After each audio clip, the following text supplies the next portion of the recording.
Volta da cobrança de impostos em combustíveis vai ser analisada pelo Congresso. Senado aprova redução do imposto de renda sobre remessas de dinheiro ao exterior. E enviado especial dos Estados Unidos debate mudanças climáticas com senadores brasileiros. Olá, está começando o Senado Notícias Revista.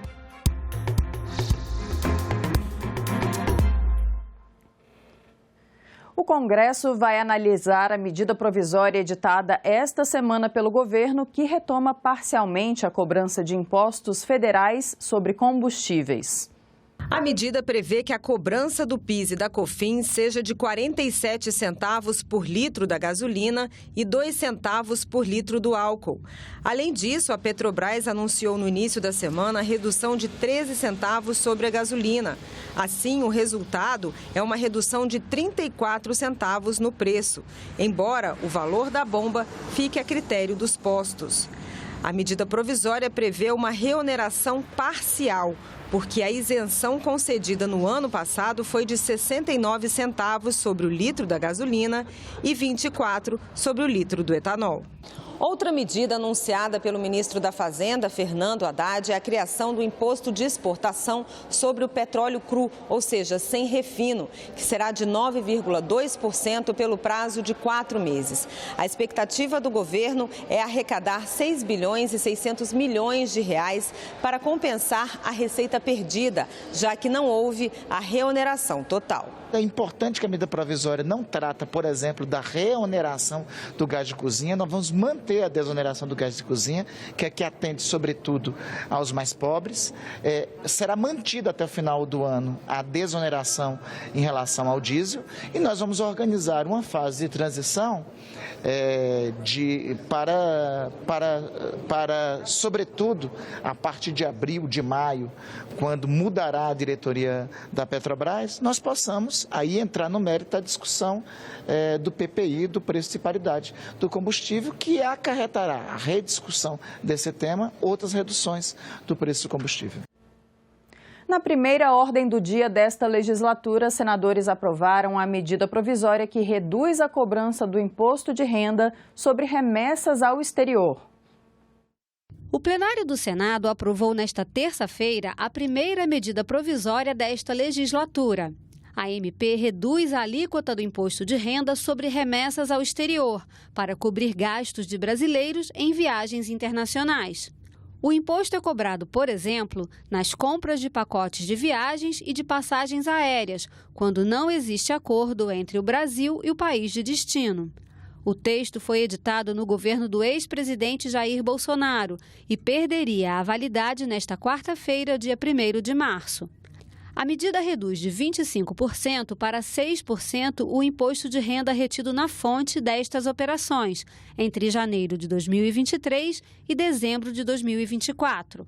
A alíquota será elevada em 1 ponto percentual a cada ano, até chegar a 9% em 2027. Terão essa redução no imposto valores enviados para pessoas físicas ou jurídicas residentes ou domiciliadas no exterior. Os recursos devem ser usados para a cobertura de gastos pessoais de brasileiros em viagens de turismo, negócios, serviço, treinamento ou em missões oficiais, no limite de R$20 mil ao mês. Na prática, a medida provisória propiciará a redução do valor dos pacotes de viagem internacionais oferecidas pelas agências no Brasil. Contudo, mesmo com a aprovação da SMP, o setor ainda está em desvantagem em relação às estrangeiras, pois desde o ano passado elas são tributadas sob a alíquota de 5,38%, enquanto as agências com a medida provisória pagarão 6%.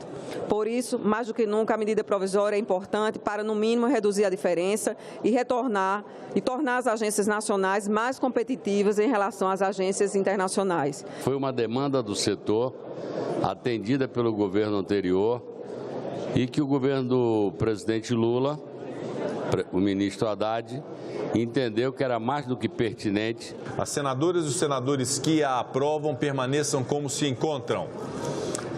Aprovada a medida provisória, a matéria vai à promulgação, será feita devida comunicação à Câmara dos Deputados.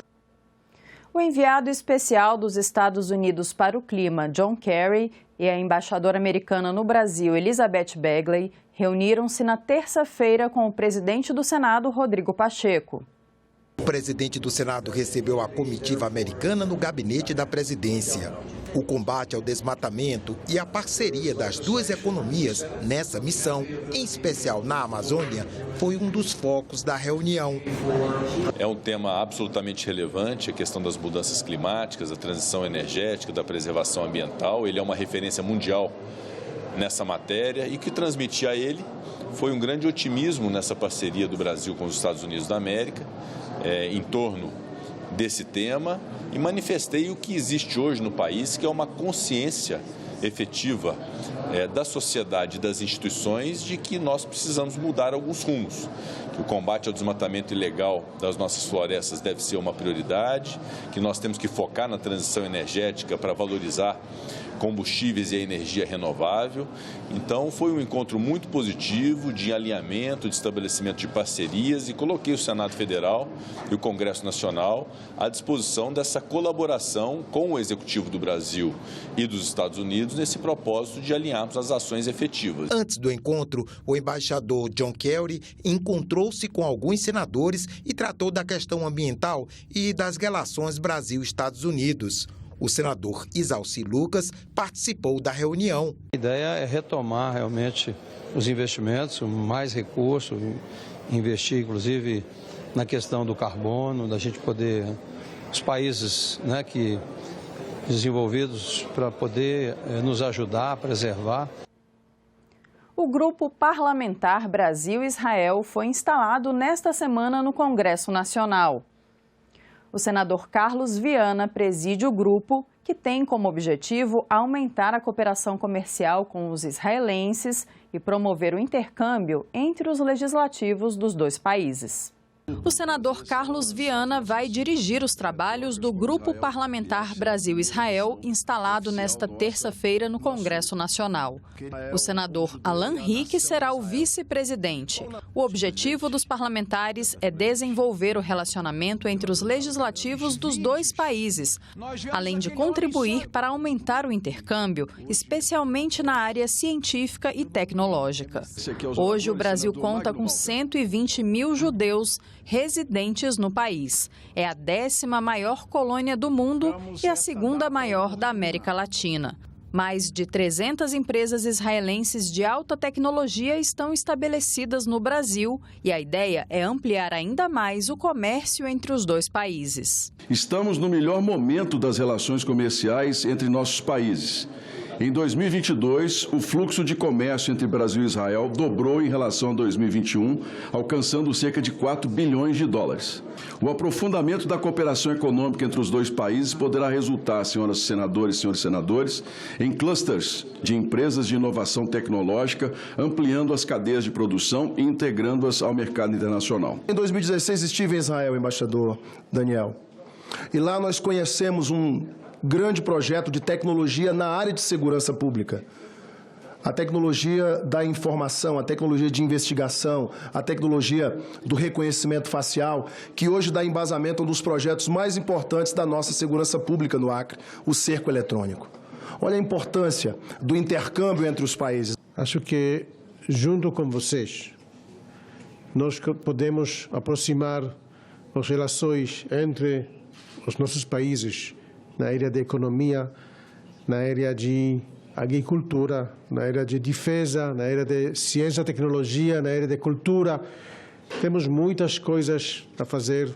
Ao final da reunião, após muitas declarações de amizade entre os dois países, foi feita a entrega de uma placa parabenizando o povo israelense pelo aniversário de 75 anos de criação e independência do Estado de Israel. O Congresso Nacional fez uma sessão solene para marcar o centenário da morte de Rui Barbosa, patrono do Senado Federal. A iniciativa para a homenagem foi do presidente do Senado, Rodrigo Pacheco. Sentimentos de orgulho e honra. Assim, o presidente do Senado Federal, Rodrigo Pacheco, disse se sentir ao falar sobre Rui Barbosa na sessão solene em homenagem ao centenário da morte do patrono da casa. Nascido em Salvador, em 5 de novembro de 1849, Rui Barbosa foi um verdadeiro modernista político, um dos mais humanos representantes do povo brasileiro, famoso por sua inteligência acima da média, pelo profundo conhecimento cultural e por uma retórica notavelmente eloquente, instrumentos que soube utilizar de forma brilhante em defesa de causas tão nobres como a abolição da escravatura, a garantia dos direitos humanos, a causa republicana e a democratização do Brasil.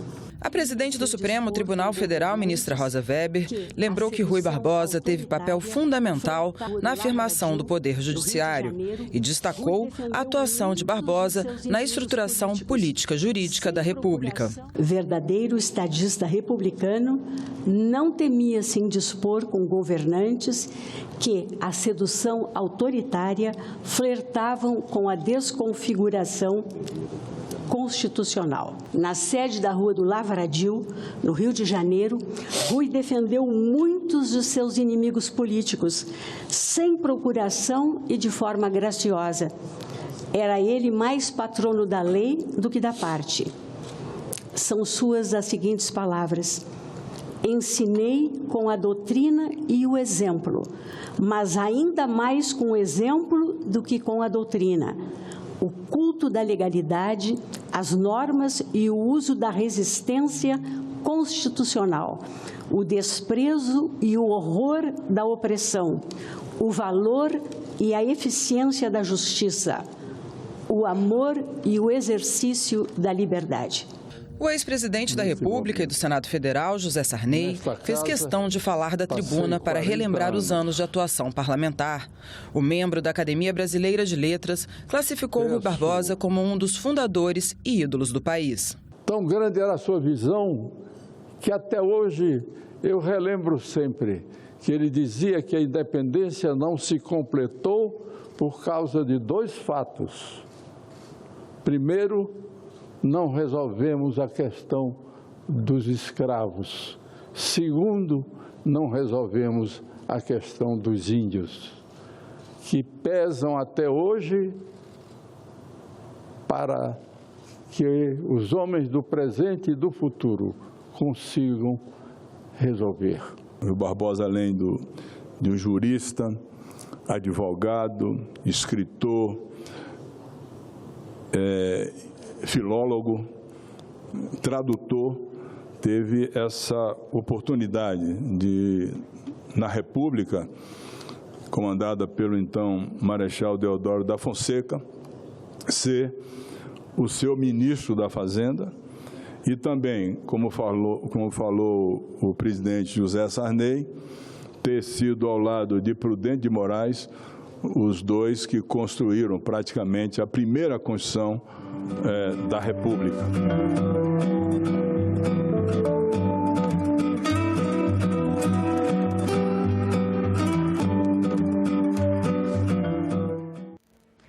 E o plenário do Senado fez uma sessão especial para a entrega da Comenda Luiz da Câmara Cascudo. Este ano foram homenageados o Instituto Inhotim e 4 personalidades de destaque na cultura.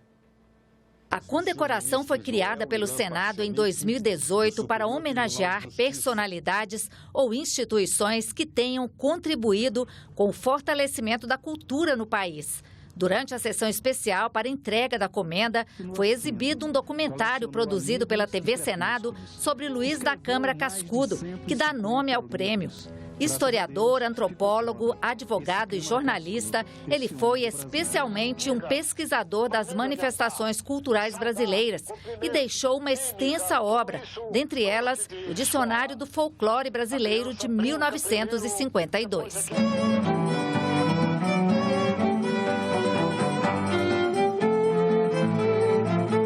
Nasceu em Natal, no Rio Grande do Norte, no dia 30 de dezembro do ano da graça de 1898. Tomou o primeiro banho numa bacia de ágata, com água morna temperada com vinho do Porto, para ficar forte, e um patacão de prata do Império, para não faltar dinheiro. Este ano foram homenageados com a Comenda Luiz da Câmara Cascudo, o cantor e compositor Milton Nascimento, o restaurador de obras de arte Flávio Capitulino, a artista plástica Yara Tupinambá, o ex-presidente do Instituto Brasileiro de Museus e atual presidente do Memorial da América Latina, Pedro Machado Mastrobuono, e o Instituto Inhotim, que abriga um dos mais importantes acervos de arte contemporânea do Brasil e é considerado o maior museu a céu aberto do mundo. O reconhecimento dá mais forças para a gente continuar nessa longa estrada que é a arte, que não é tão fácil. Então, ser reconhecido dá mais forças e mais coragem para a gente continuar. Para mim é um privilégio, tenho dedicado minha vida toda à cultura, por entender justamente que cultura é um assunto de Estado, não é um assunto de governo. Nós no Inhotim somos uma instituição privada, mas nós dizemos sempre que a nossa finalidade é uma finalidade eminentemente pública, né? Então, estar aqui presente, né, junto com senadores, né, representando aqui a população brasileira, é algo que nos fortalece muito, né, fortalece essa nossa vocação pública. Para mim, a premiação significa, não Yara, mas significa toda uma corrente de artistas mineiros que tem lutado desde a presença de Linhara em nossa terra para que seja implantada a arte mineira e, ao mesmo tempo, reconhecida pelo público, tanto mineiro quanto nacional. Cada ano que o Senado Federal promove essa premiação, estamos relembrando a importância desse grande pensador nacional. A entrega dessa comenda é sempre uma oportunidade de reconhecer nos agraciados o mesmo espírito que orientou a vida de Câmara Cascudo e seu compromisso com a construção e a imortalização de uma cultura brasileira singular. O governo federal lançou na quinta-feira o novo programa Bolsa Família, que vai começar a ser pago no dia 20 de março. Senadores repercutiram. A medida provisória do novo Bolsa Família foi assinada durante evento no Palácio do Planalto. Famílias com renda de até R$ 218 por pessoa, inscritas no Cadastro Único, terão direito ao benefício, que vai ser de no mínimo R$ 600. O presidente Luiz Inácio Lula da Silva afirmou que os pagamentos vão começar a ser feitos no próximo dia 20 e pediu a ajuda da população para fiscalizar fraudes no programa. Primeiro, nós estamos assumindo o compromisso de que dia 20 de março começará a ser feito o pagamento desse programa. Então fique atento, porque a partir do dia 20 de março. Segundo, eu queria que vocês levassem em conta que esse não é um programa de um governo. Esse não é um programa de um presidente da República. Esse é um programa da sociedade brasileira. E que só vai dar certo se a sociedade brasileira assumir a responsabilidade de fiscalizar o cadastro único que nós estamos fazendo. Emocionado, o ministro do Desenvolvimento e Assistência Social disse que vai trabalhar para a redução da miséria e pobreza. A fome é um direito tão difícil de ser trabalhado, porque quem vive a fome tem até vergonha, como a gente ouviu, de dizer que passa fome. E quem nunca viveu a fome não pode nem imaginar como é. Além do piso de R$ 600 por família, o programa também prevê o pagamento de R$ 150 adicionais para cada criança de até 6 anos e R$ 50 adicionais para crianças com mais de 7 anos e jovens com menos de 18. Gestantes também vão ter um complemento de R$ 50. A vacinação em dia vai ser um requisito para receber o auxílio. O governo tem 175 bilhões de reais assegurados no orçamento para o programa. O Bolsa Família não é só transferência de renda. O Bolsa Família é uma política de vida, para uma vida melhor. Os senadores repercutiram o assunto. Creio que este programa é necessário. Bom seria que não precisássemos, mas ele é necessário e foi recalibrado adequadamente, ao meu ver. Isso certamente terá uma importância, uma abrangência muito grande, até porque, ao mesmo tempo, foi feita uma revisão do cadastro único. Muitas pessoas que recebiam o chamado auxílio emergencial indevidamente estão sendo cortadas desse auxílio e, ao mesmo tempo, novas pessoas que estavam na fila para o recebimento passarão a ter agora o Bolsa Família. Graças à aprovação da PEC da transição, estamos tendo a possibilidade de retomar o Bolsa Família já este ano. E, com certeza, vamos aprovar no Senado todas as medidas para que esse programa se eternize, para a gente acabar com a fome e a miséria definitivamente no Brasil. O Sistema Único de Saúde começou a aplicação das vacinas bivalentes contra as variantes ômega do coronavírus. 19 milhões de doses foram distribuídas pelo país. A capital do país, o início da imunização com vacinas bivalentes que protegem contra novas variantes do coronavírus foi marcado pela presença do público contemplado nessa primeira fase. Idosos acima de 70 anos, pessoas com deficiências e imunodeprimidos. Indígenas, quilombolas e internados em instituições de longa permanência também podem tomar a vacina.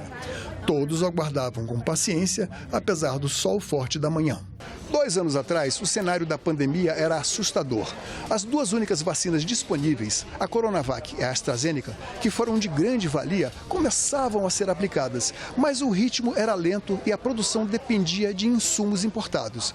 Isso sem falar no negacionismo, que semeava a desconfiança sobre os imunizantes. Em fevereiro de 2021, um projeto de lei do senador Rodrigo Pacheco trouxe a garantia jurídica para a compra de outras vacinas desde que aprovadas pela ciência. Assegurando a vacina como principal ferramenta para debelar a crise, a proposta garantia flexibilidade e segurança jurídica para a aquisição de imunobiológicos para proteger o povo brasileiro. O projeto, que virou lei, autorizava o ente público a assumir riscos e responsabilidades decorrentes de efeitos pós-vacinação, viabilizando o atendimento às condições dos fornecedores. Era o início de uma longa luta. Em 2021, dentro do Congresso, a CPI da Covid investigou, apurou e trouxe a público as imensas incorreções e equívocos no manejo da pandemia. Faixas mais jovens da população foram ganhando acesso às vacinas e a oferta de novos imunizantes e doses suplementares garantiu a queda do número de mortes e internações. Em 2022, as crianças foram vacinadas e chegaram também as doses de reforço, já que a proteção contra a Covid-19 tende a cair ao longo do tempo. Nesse sentido, as vacinas bivalentes são um avanço a mais. O que pode acontecer com a doença daqui para frente, uma vez que se trata de uma doença viral, é que ela passa a vir ser uma vacinação anual, assim como ocorre na influenza, né? Como o SARS-CoV é um vírus que vem apresentando várias cepas, né, várias mutações, e a vacina bivalente já é uma evolução da vacina trazendo essas cepas, a tendência é que essa vacina acabe se tornando uma vacinação anual. Depois de 1 hora aqui de espera na fila, mas o clima está tranquilo, sem problema nenhum, vai chegar a minha vez e vou tomar a dose da vacina bivalente. Passada a fase mais aguda da pandemia, o Sistema Único de Saúde agora volta ao foco das atenções para recuperar o terreno perdido em outras imunizações, contra pólio, sarampo, rubéola, cachumba e outras doenças que apresentam níveis muito abaixo do desejável em termos de imunização. Que o entusiasmo dessa turma seja capaz de contaminar pais, mães e jovens a comparecer aos postos de vacinação. Todo mundo deve tomar vacina, tá doido? Isso é vida mais comprida, né? É minha 5ª dose, eu sou vaidosa disso e incentivo a todo mundo a usar, né? A oportunidade é ótima, o pessoal do SUS está de parabéns. O Senado retoma a visitação institucional nos fins de semana. O serviço estava suspenso desde dezembro, quando foi interrompido para os preparativos da posse presidencial e assim permaneceu após as invasões do dia 8 de janeiro. O Senado reabriu as portas para os visitantes. A visitação institucional proporciona ao público informações sobre o papel do Congresso e da sua importância para o país. Essa casa é a casa do cidadão. Todo eleitor e eleitora escolhe os representantes que estão aqui. Então a gente precisa trazer o povo para cá para entender, para conhecer como funciona, como é o plenário do Senado, como são as comissões, o famoso túnel do tempo, onde mostra ali a história do Senado, os corredores dos gabinetes. Isso aqui tem que estar aberto para todos. A visita estará aberta nas seguintes condições. Vai acontecer apenas nos finais de semana, das 9 horas até as 17 horas. Não é necessário agendamento. A cada hora sai um grupo com até 50 pessoas. A visita vai ocorrer apenas nas dependências do Senado Federal e espaços comuns, como o Salão Negro e Salão Branco. A Câmara dos Deputados estará fechada. Trajes informais como chinelo, bermuda e regata serão permitidos. Este foi o Senado Notícias Revista. Você pode rever as reportagens desta edição na nossa página na internet, senado.leg.br/tv. Obrigada pela companhia e continue sintonizado aqui na TV Senado. Tchau!